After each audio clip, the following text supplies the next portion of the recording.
In reality, and I know this may be a hot take in some circles, I am firmly of the belief that autism and ADHD are two extensions of the same core concept of AuDHD, or rather the same core concept of monotropism. There's autism and then there's ADHD. But AuDHD, the majority of autistic people have some form of ADHD, and a very significant portion of people who have ADHD also are autistic in some form or another, or at least on the broad autistic phenotype. The overlap between ADHD and autism is immense, yet AuDHD is not recognized formally at all.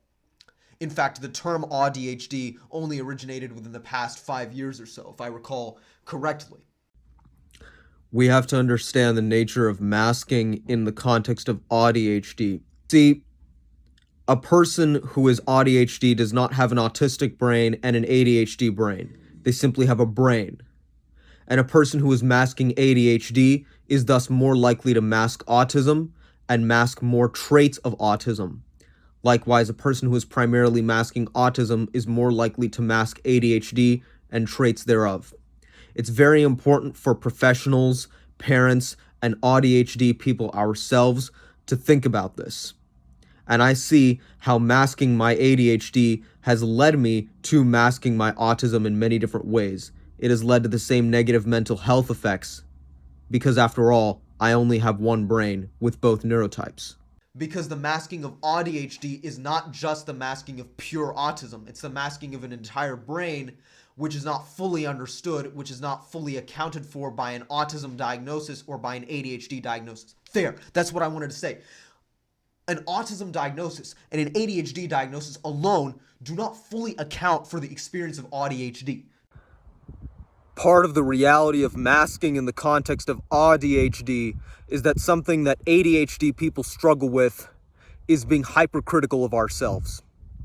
This is not something that people who are exclusively autistic but not ADHD struggle with to the same degree that AuDHD people struggle with.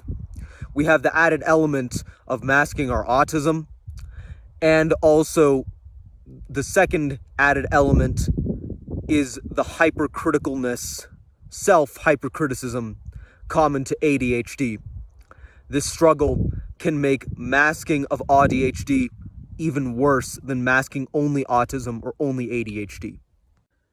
An interesting thing about Monotropokinetic, formerly known as AuDHD masking, is that rejection-sensitive dysphoria, RSD, is a very large part of it.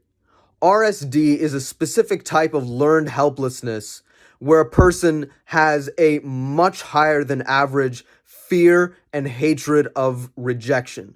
Granted, nobody likes to be rejected, and we all naturally are averse to the feeling of rejection. However, this is an intense, deep-rooted fear of rejection that is so deep that a person will remain in this paralyzed, emotionally and mentally paralyzed state.